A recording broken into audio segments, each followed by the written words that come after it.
কাজিৰঙাত ঢেকিয়াপতীয়াৰ সন্ত্ৰাস আতংকত উজাগৰি নিশা কটাইছে কাজিৰঙাৰ সমীপৱৰ্তী গঞাই চকুৰ প্ৰচাৰতে গোহালিৰ ভিতৰতে ঢেকিয়াপতীয়া বাঘে নিধন কৰিছে ইটোৰ পাছত সিটো পোহনীয়া পশুধন কাজিৰঙাৰ জনাঞ্চলত ঢেকিয়াপতীয়া বাঘৰ সন্ত্ৰাস আতংকত উজাগৰি নিশা কটাইছে কাজিৰঙাৰ সমীপৱৰ্তী গঞাই নাহৰপুতিকি বাঘে চকুৰ প্ৰচাৰতে গোহালিৰ ভিতৰতে নিধন কৰিছে ইটোৰ পাছত সিটো পোহনীয়া পশুধন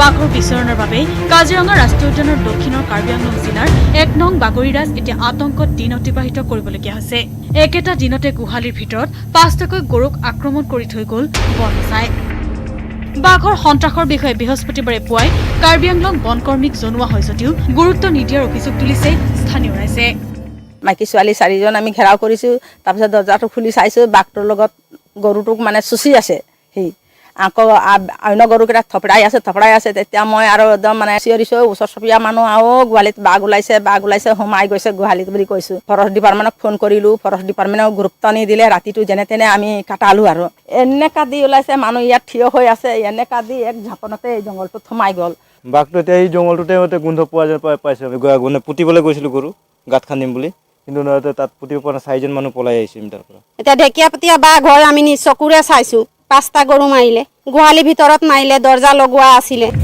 কাষৰ হাবিত আশ্ৰয় লৈ থকা বাঘৰ খোজ প্ৰত্যক্ষ কৰি এটা কেমেৰা স্থাপন কৰিয়ে বনকৰ্মীয়ে দায়িত্ব শেষ কৰাৰ অভিযোগ উঠিছে স্থানীয় ৰাইজে অতি সোনকালে বাঘটো পিঞ্জৰাবদ্ধ কৰি স্থানান্তৰ কৰাৰ লগতে আহত পশুধনক চিকিৎসা কৰাৰ দাবী জনাইছে কাজিৰঙাৰ পৰা Bitupan Bora news 18 Assam north east নিৰ্বাচনৰ প্ৰাক্ষণত ৰাজ্যৰ 3খন নতুন স্বায়ত্তশাসিত পৰিষদত অনুমোদন জনালে চৰকাৰে কোচ ৰাজবংশী স্বায়ত্তশাসিত পৰিষদ গঠন বিধেয়ক গৃহীত হোৱাৰ পিছতে কোচ ৰাজবংশী উদযাপন কৰিলে বিজয় উৎসৱ ইপিনে কমতাপুৰ স্বায়ত্তশাসিত পৰিষদক লৈ অসন্তুষ্টি প্ৰকাশ কৰিছে প্ৰাক্তন KL সমন্বয়ৰক্ষী মঞ্চই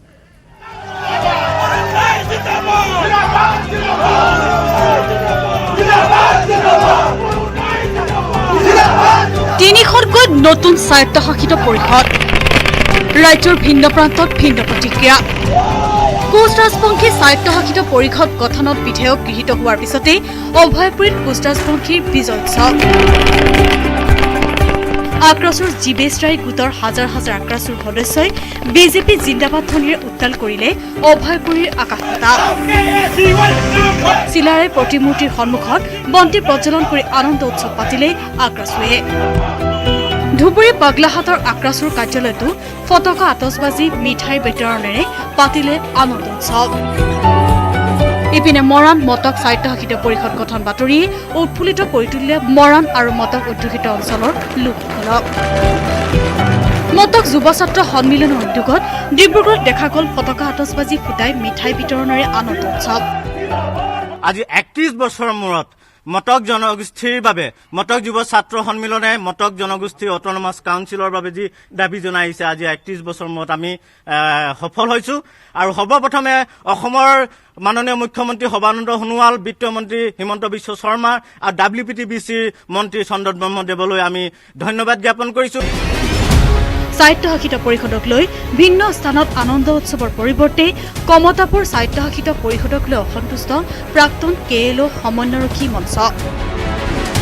মঞ্চৰ দাবী জনজাতিকৰণ আৰু কমতাপুৰ ৰাজ্যৰ বিকল্প হ'ব নোৱাৰে স্বায়ত্তশাসিত পৰিষদ জনজাতিকৰণ অবিহনে কোচ ৰাজবংশীসকলৰ উন্নয়ন সম্ভৱপৰ নহয় কেৱল সেয়াই নহয় আগন্তুক বিধানসভা নিৰ্বাচনৰ পূৰ্বে জনজাতিকৰণ নহলে ভয়ংকৰ আন্দোলনৰ হুংকাৰ প্ৰাক্তন KLOৰ কামতাপুৰ পৰিষদ যিখিনি অসম গভৰ্ণমেণ্টে আমাক প্ৰদান কৰিছে সেইখিনিৰে আমাৰ কোচ ৰাজবংশী জাতিৰ উন্নয়ন সম্ভৱ নহয় কাৰণ আমি কামতাপুৰ পৰিষদৰ বিষয়ে একোৱে গম নাপাওঁ গতিকে চৰকাৰে আমাক এই বিষয়ে অৱগত কৰিব লাগে কমতাপুৰ অট'নমাছ কাউন্সিলত যে কি দফা আছে সেইখিনি আজিলৈকে আমি কিন্তু প্ৰাক্তন KLO সমন্বয়ৰক্ষী মঞ্চ একো গম নাপাওঁ গতিকে এই ক্ষেত্ৰত মাননীয় অসমৰ মুখ্যমন্ত্ৰী মহোদয় এখেতক আমি আমাৰ প্ৰাক্তন KLOৰ লগত অতি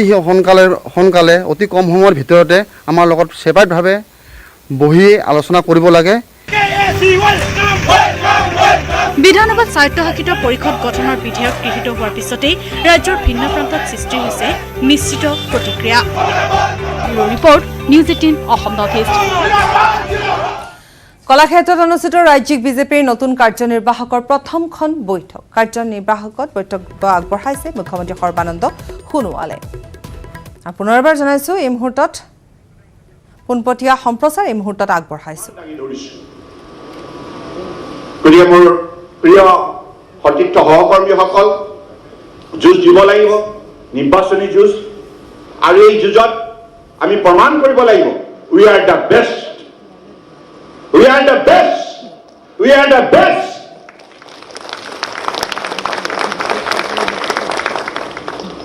ভাল কাম কৰিলে ভাল ফল পায়। ডক্টৰ হিমন্ত বিশ্ব শৰ্মা ডাঙৰীয়াই তথ্য সহকাৰে প্ৰতিটো বিভাগত যিমান কাম হৈছে সকলোবিলাক কথা এটাকে উল্লেখ কৰিছে। আমি আৰম্ভণিতে কৈছিলোঁ শান্তি সম্প্ৰীতি ভাতৃত্ববোধ আৰু বন্ধুত্ব, বৰাক ব্ৰহ্মপুত্ৰ পাহাৰ ভৈয়াম সমন্বয় সেতু নিৰ্মাণ কৰা উদ্দেশ্যে এইখন চৰকাৰে কাম কৰিব। সেই কাম আমি কৰি দেখুৱাইছোঁ। আৰু অসমৰ প্ৰতিটো সৰু বৰ জনগোষ্ঠীয়ে বহু আন্তৰিকতাৰে এইখন চৰকাৰক সহযোগিতা কৰিছে। আমি চৰকাৰ গঠন কৰি এই সমন্বয় যাত্ৰা শক্তিশালী কৰাৰ নিমিত্তে 3 মাহৰ পাছতেই এই গুৱাহাটী মহানগৰীত সহোদৰ নামেৰে এটি অনুষ্ঠান আয়োজন কৰিছোঁ। বৰাকৰ পৰা 12টা সংগঠন আছে জনগোষ্ঠীয় সংগঠন, আৰু ব্ৰহ্মপুত্ৰৰ এনেকৈ সৰ্বমুঠ 70টা সংগঠনৰ সৈতে 3 দিন ধৰি আমাৰ প্ৰতিগৰাকী সতীৰ্থ মন্ত্ৰীৰ সৈতে আমি বিভিন্ন জনগোষ্ঠীয় সৰু বৰ সকলো জনগোষ্ঠীয় নেতৃত্বৰ সৈতে আমি আলোচনাত মিলিত হৈছোঁ, আৰু তেখেতসকলৰ মনৰ কথাবিলাক আমি জানিবলৈ চেষ্টা চলাইছোঁ। তেখেতসকলে মুকলিমূৰীয়াকৈ কৈছিল যিবিলাক জনগোষ্ঠীৰ সংখ্যা নিচেই তাকৰ, আৰু তেখেতসকলে বিভিন্ন পঞ্চায়তত বিভিন্ন জিলাত বিচৰিত হৈ আছে। কাৰোবাত কোনোবা ঠাইত 500, কোনোবা ঠাইত 200, আৰু সেইবিলাক জনগোষ্ঠীয়ে কয় যে আমাৰ জনগোষ্ঠী যিহেতু সংখ্যা নিচেই তাকৰ, আমিতো পঞ্চায়তৰ সভাপতিও জিকাব নোৱাৰোঁ, আমাৰতো MLAও নহয়, আমাৰতো MPও নহয়, আমাৰতো মন্ত্ৰীও নহয়। তেনেস্থলত আমাৰ স্থান কি হ'ব অসমৰ বুকুৰে? আমি মৰ্যাদা সহকাৰে জীয়াই থাকিব পাৰিমনে? আমি সামাজিক সুৰক্ষা পামনে? অৰ্থনৈতিক উন্নয়নৰ আমি মুখ দেখিমনে? এই হাজাৰটা তেখেতসকলৰ মৌলিক প্ৰশ্ন আছে। এই প্ৰশ্নবিলাক আমি সকলোৱে হৃদয়ঙ্গম কৰি আমাৰ প্ৰতিগৰাকী মন্ত্ৰী, সাংসদ, বিধায়ক আৰু দলৰ কৰ্মকৰ্তাই প্ৰতিটো জনগোষ্ঠীক শ্ৰদ্ধা সহকাৰে আজি সেৱা আগবঢ়াৰ কামত আত্মনিয়োগ কৰাৰ বাবে আজি অসমৰ জনগোষ্ঠীসমূহে এইখন চৰকাৰৰ নিজৰ চৰকাৰ হিচাপে গ্ৰহণ কৰিব। আৰু সেইবাবে গোষ্ঠীগত সংগ্ৰহ নহ'ল। কোনো জনগোষ্ঠীয়ে এনেধৰণৰ পৰিস্থিতি যাতে কোনো অশুভ শক্তিয়ে সৃষ্টি কৰিব নোৱাৰে তাৰ বাবে জাগ্ৰত প্ৰহৰীৰ ভূমিকা পালন কৰিব। সেইবাবে মই অসমৰ প্ৰতিটো জনগোষ্ঠীৰ শ্ৰীচৰণত মই কোটি কোটি প্ৰণাম যাচি গভীৰ কৃতজ্ঞতা জ্ঞাপন কৰিছোঁ। কাৰণ গণতন্ত্ৰত হৈছে ৰাইজেই সৰ্বোচ্চ শক্তি, ৰাইজে হৈছে সৰ্বোচ্চ আদালত। ৰাইজে যি ধাৰণা ল'ব সেই ধাৰণাৰ ওপৰত ভিত্তি কৰি আমাৰ ভৱিষ্যত নিৰ্ধাৰণ হ'ব।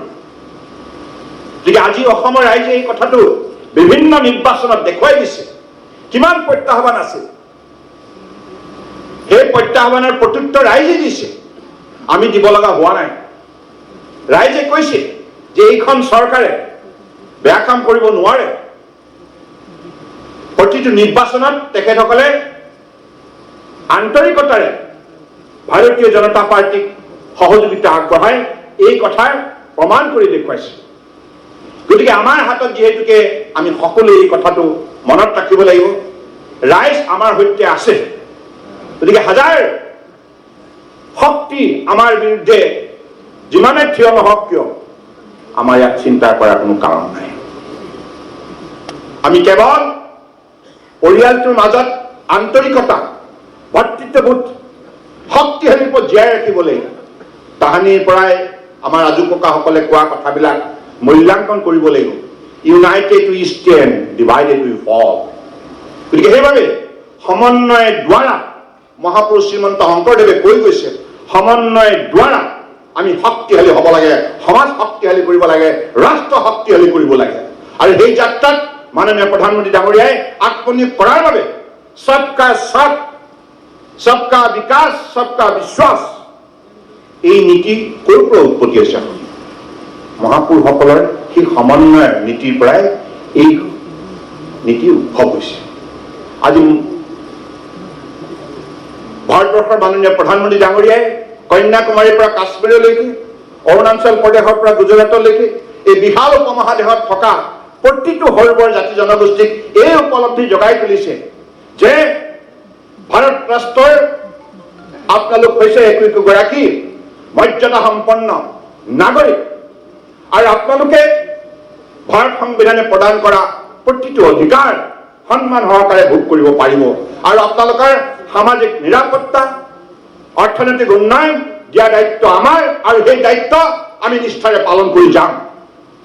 মাননীয় প্ৰধানমন্ত্ৰী ডাঙৰীয়াই এইবিলাক কাম আখৰে আখৰে পালন কৰাৰ বাবে আজি তেখেত ভাৰতবৰ্ষৰ প্ৰতিগৰাকী ব্যক্তিৰ অতি আদৰৰ, অতি আপোন। আজি উত্তৰ পূৰ্বাঞ্চলৰ বাবে মাননীয় প্ৰধানমন্ত্ৰী ডাঙৰীয়াই হৃদয় উজাৰি আন্তৰিকতাৰে সহযোগিতা আগবঢ়াইছে। তেখেতে আগবঢ়োৱা পৰামৰ্শৰ ভিত্তিতে 2018 চনত আমি advantage Assam global investor summit দুদিনীয়া কাৰ্যসূচী গুৱাহাটীত অনুষ্ঠিত কৰিবলৈ সক্ষম হৈছিল। পোন প্ৰথমবাৰৰ বাবে ইয়াৰ পূৰ্বতে ডাঙৰ ডাঙৰ যিবিলাক ৰাজ্য আছে অৰ্থনৈতিকভাৱে সবল, বিশেষকৈ ৱেষ্টাৰ্ণ যিকেইখন ৰাজ্য, ভাৰতবৰ্ষৰ আগশাৰীৰ ৰাজ্যসমূহে এনেধৰণৰ আন্তঃৰাষ্ট্ৰীয় পৰ্যায়ত বিনিয়োগ সন্মিলন আয়োজন কৰিছিল। কিন্তু আমাক মাননীয় প্ৰধানমন্ত্ৰী ডাঙৰীয়াই ক'লে যে উত্তৰ পূৰ্বাঞ্চলক দক্ষিণ পূব এছিয়াৰ ভিতৰত শক্তিশালীৰ ওপৰত গঢ় দিব লাগিব। এক্ট ইষ্ট পলিচিৰ যোগেদি দক্ষিণ পূব এছিয়াত আমাৰ প্ৰভুত্ব বিস্তাৰ কৰিব লাগিব, সেই লক্ষ্যৰে তোমালোকে কাম কৰিব লাগিব। আৰু তেখেতসকলে আগবঢ়োৱা পৰামৰ্শৰ ভিত্তিতে দুদিনীয়া কাৰ্যসূচীয়ে সেই সন্মিলন অনুষ্ঠিত হ'ল। প্ৰায় 22খন ৰাষ্ট্ৰৰ প্ৰতিনিধিয়ে অংশগ্ৰহণ কৰিলে। ভাৰতবৰ্ষৰ আগশাৰীৰ সকলো বিজনেছ হাউচবিলাকে অংশগ্ৰহণ কৰিলে। তাৰ ফলত 79,000 crores আমি প্ৰতিশ্ৰুতি লাভ কৰিলোঁ, গভৰ্ণমেণ্ট, বিশেষকৈ পাব্লিক ছেক্টৰ আৰু প্ৰাইভেট ছেক্টৰ। আৰু সেই প্ৰতিশ্ৰুতিৰ ভিত্তিতে মাননীয় প্ৰধানমন্ত্ৰী ডাঙৰীয়াই পেট্ৰলিয়াম ছেক্টৰত আমাক 42,000 কোটি টকা আৰ্থিকভাৱে সহযোগিতা আগবঢ়ালে, যাৰ ফলশ্ৰুতিত আজি নুমলীগড় ৰিফাইনেৰী 23,000 কোটি টকা ব্যয় কৰি 3 মিলিয়ন টনৰ পৰা 9 মিলিয়ন টনলৈকে উৎপাদন শক্তি বৃদ্ধি কৰাৰ লক্ষ্যৰে যাত্ৰা আৰম্ভ কৰিছে। অসম চুক্তিৰ মতে প্ৰতিষ্ঠিত সেই শোধনাগাৰ জৰাজীৰ্ণ অৱস্থাত আছিল খাৰুৱা তেলৰ অভাৱৰ বাবে। মাননীয় প্ৰধানমন্ত্ৰী ডাঙৰীয়াই গোটেই বিষয়টো অধ্যয়ন কৰি ইয়াক শক্তিশালীৰ ওপৰত গঢ় দিয়াৰ মানসিকতাৰে তেনে এটা শক্তিশালী সিদ্ধান্ত লৈ 1952 চনৰ পৰা যিমানবিলাক চৰকাৰ গঠন হ'ল, ৭৬ বছৰ স্বাধীনতাৰ ইতিহাসত অসমে লাভ কৰা আটাইতকৈ বৃহৎ অংকৰ আমি আৰ্থিক সহযোগিতা পৰম শ্ৰদ্ধাৰ প্ৰধানমন্ত্ৰী মোদী ডাঙৰীয়াৰ কাৰ্যকালত লাভ কৰিবলৈ সক্ষম হলো। গতিকে এই কথাবিলাক ডেকা শক্তিৰ মাজত আলোচনা হ'ব লাগিব, উঠি অহা ছাত্ৰ ছাত্ৰীসকলৰ মাজত আলোচনা হ'ব লাগিব। এই শোধনাগাৰটোৱে কেনেধৰণে অসমৰ ৰাইজক লাভান্বিত কৰিব, কেনেধৰণে অৰ্থনৈতিক বুনিয়াদ গঢ় দিয়াত সহায় কৰিব, কেনেধৰণে কৰ্মসংস্থাপন সৃষ্টি কৰিব, কেনেধৰণে সৰু বৰ উদ্যোগ গঢ় লৈ উঠিব, এই কথাবিলাক আমি সূক্ষ্মভাৱে ৰাইজৰ মাজলৈ নিব লাগিব। বিশেষকৈ উঠি অহা প্ৰজন্মৰ মাজত এই আত্মবিশ্বাস জগাই তুলিব লাগিব। আপোনালোকে সঠিকভাৱে অধ্যয়ন কৰক। অসম চৰকাৰৰ শিক্ষা বিভাগৰ তৰফৰ পৰা যিমানখিনি ছাত্ৰ ছাত্ৰীসকলৰ অধ্যয়নৰ বাবে সুবিধা প্ৰদান কৰা হৈছে, বিনামূলীয়া পাঠ্যপুথি, নামভৰ্তি, জলপানী, এইবিলাকৰ যাতে আমাৰ ছাত্ৰ ছাত্ৰীসকলে সদব্যৱহাৰ কৰি অধ্যয়নত মগ্ন হৈ নিজে সুশিক্ষাৰে শিক্ষিত হৈ একোগৰাকী দক্ষ, যোগ্য যুৱক যুৱতী হিচাপে নিজক প্ৰতিষ্ঠা কৰক আৰু এই পেট্ৰলিয়াম ছেক্টৰৰ বিভিন্ন পদবী তেখেতসকলে দখল কৰক। হাজাৰ হাজাৰ যুৱক যুৱতীয়ে কৰ্মসংস্থাপন পাব আৰু যিবিলাকে সৰু সৰু উদ্যোগৰ যোগেদি নিজক কৰ্মসংস্থাপনৰ বাবে উপাৰ্জনৰ বাবে আত্মনিয়োগ কৰিব বিচাৰিছে সেইসকলৰ বাবেও দুৱাৰ খোলা থাকিব। গতিকে এনেধৰণে পোনপটীয়া সম্প্ৰচাৰ আমি আগবঢ়ালোঁ। কাৰ্যনিৰ্বাহকত বক্তব্য আগবঢ়াইছে মুখ্যমন্ত্ৰীগৰাকীয়ে। ইতিমধ্যে বহুকেইটা কথা তেওঁ কৈছে আৰু নিৰ্বাচনৰ পূৰ্বে কেনেধৰণে দলটোৰ মাজত একতা বা একত্ৰিত হোৱাৰ প্ৰয়োজনীয়তা আছে বা বিভিন্ন ক্ষেত্ৰত কেনেধৰণে কাম কৰিলে সেই সন্দৰ্ভতো ইতিমধ্যে জনাইছে। কেৱল মাত্ৰ এখন বৈঠক আৰু তাৰ পিছতে জনজাতিকৰণ হ'ব 6 জনগোষ্ঠীৰ। ষ্টক হোল্ডাৰেৰে বৈঠক অনুষ্ঠিত হ'লে জনজাতিকৰণ চূড়ান্ত হোৱাৰ ঘোষণা মন্ত্ৰী চন্দন ব্ৰহ্মৰ। নতুন স্বায়ত্তশাসিত পৰিষদ গঠনৰ অনুমোদনৰ পিছত ৰাজ্যত পুনৰ উত্থাপন হৈছে 6 জনগোষ্ঠীৰ জনজাতিকৰণৰ প্ৰসংগ। কাৰণ কমতাপুৰ অটোনমাছ কাউন্সিলটো এটা political council, this will remain as it is.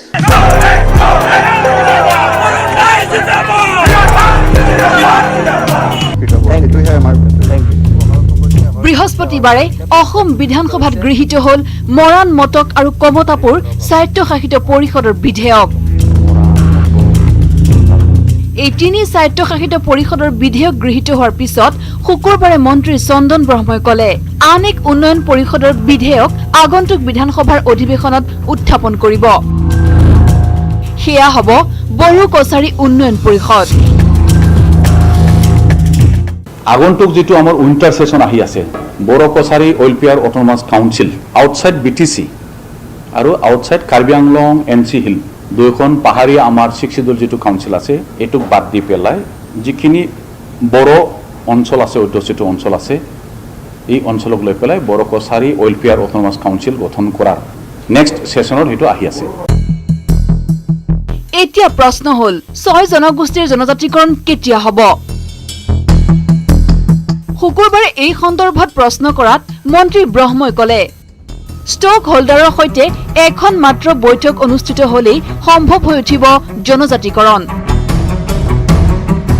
6 জনগোষ্ঠীৰ জনজাতিকৰণৰ ক্ষেত্ৰত এবাৰ আমি সকলো stakeholder group of minister committee headed by আমাৰ মাননীয় মন্ত্ৰী ডক্টৰ হিমন্ত বিশ্ব শৰ্মা ডাঙৰীয়াৰ নেতৃত্বত যেটো মুখ্যমন্ত্ৰী ডাঙৰীয়াই যেটো গঠন কৰি দিছে, এটা লাষ্ট কনসালটেশ্যনৰ কাৰণে প্ৰয়োজন আছে। কম সময়ৰ ভিতৰত এই মিটিংখন হ'ব। ইয়াত সম্পূৰ্ণ সুস্থভাৱে সিদ্ধান্ত লৈ পেলাই ইয়াৰ গ্ৰুপ অফ মিনিষ্টাৰ তথা অসম চৰকাৰৰ পৰা যেটো কোৱান্টাম অফ ৰিজাৰ্ভেশ্যন আমি ঠিক কৰি দিব লাগে সেইটো দিল্লীলৈ প্ৰেৰণ কৰা হ'ব আৰু বাকী বেলেগ কৰণীয় আৰু ইয়াত একো নাই। শুকুৰবাৰে মন্ত্ৰী ব্ৰহ্মক 2021 নিৰ্বাচনৰ আগতে 6 জনগোষ্ঠীৰ জনজাতিকৰণ সম্ভৱ হ'বনে বুলি প্ৰশ্ন কৰাত মন্ত্ৰীয়ে কি ক'লে শুনক।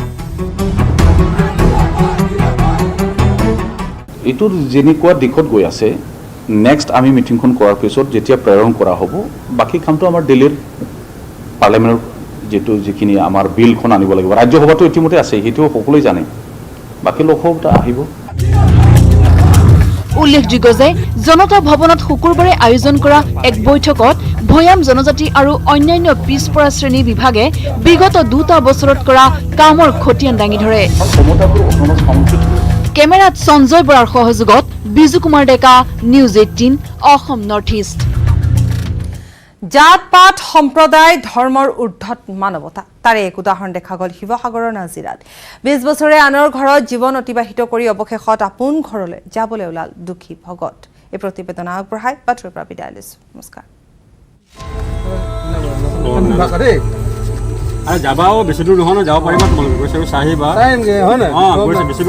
বিচ্ছেদৰ যন্ত্ৰণা, 20 বছৰে পিতৃৰ দৰে ৰখা লোকজন যাবগৈ, সুকে নধৰা হৈছে অন্তৰ, তাৰ মাজতে আছে আনন্দও।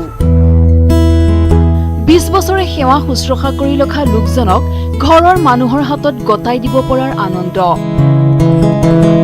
শিৱসাগৰৰ নাজিৰা ৰেল ষ্টেচনৰ সমীপৰ এই ঘটনা। এই বৃদ্ধ লোকজনৰ নাম দুখী ভগত। যোৱা 20 বছৰে দুখী ভগতে বাস কৰিছিল নাজিৰা ৰেল ষ্টেচনৰ সমীপৰ বুলবুল, ৰেবুল আৰু আবুলহঁতৰ ঘৰত। দুখী ভগতৰ আচল ঘৰ বিহাৰত। কৰ্মসূত্ৰে বিহাৰৰ পৰা আহি নাজিৰাত জীৱন নিৰ্বাহ কৰিছিল দুখী ভগত নামৰ লোকজনে। কিন্তু প্ৰায় 20 বছৰ পূৰ্বে অচিন ৰোগত আক্ৰান্ত হৈছিল দুখী ভগত। যি ঠাইত কাম কৰিছিল সেই ঠাইত মালিকে ৰাখিবলৈ অমান্তি হল দুখী। আশ্ৰয় ললে নাজিৰা ৰেল ষ্টেচনত। নাজিৰা ৰেল ষ্টেচনত ৰোগীয়া দুখী ভগতক দেখি ঘৰলৈ আনিলে বুলবুলহঁতৰ পৰিয়ালে। দুখী ভগতক চিকিৎসা কৰোৱাত সুস্থ হৈ উঠিল। চিকিৎসা কৰি চকুৰে নেদেখা দুখী ভগতক চিকিৎসা কৰাই ঘূৰাই আনিলে দৃষ্টিশক্তি। পৰিয়ালৰ এজন সদস্যৰ দৰেই বুলবুল, ৰেবুল আৰু আবুলহঁতৰ ঘৰত দুখী ভগতে পাৰ কৰিলে প্ৰায় 20 বছৰ। মই আজি প্ৰায় 20 বছৰ আগত তেখেতক মই ষ্টেচনত পাইছিলোঁ। তেখেতক মোৰ মাইকী মানুহে বুটলি আনিছিলে মোৰ নিজৰ ঘৰত। মই তেখেতক আজি 20 বছৰ মই তেখেতক থৈছিলোঁ। মোৰ নিজৰ দেউতাৰ নিচিনাকৈ মই মানিছিলোঁ। আৰু তেখেতৰে আজি মানে যাব ওলাইছে, নিজৰ ভতিজা খেতি আহিছে। চুৰীয়া চিমেণ্ট ব্যৱহাৰ কৰিলে ঘৰ 50% অধিক মজবুত হয়। আপোনাৰ ঘৰ অটুট হ'লে হ'ব অটুট অসম। চুৰীয়া চিমেণ্ট, অটুট ঘৰ, অটুট অসম।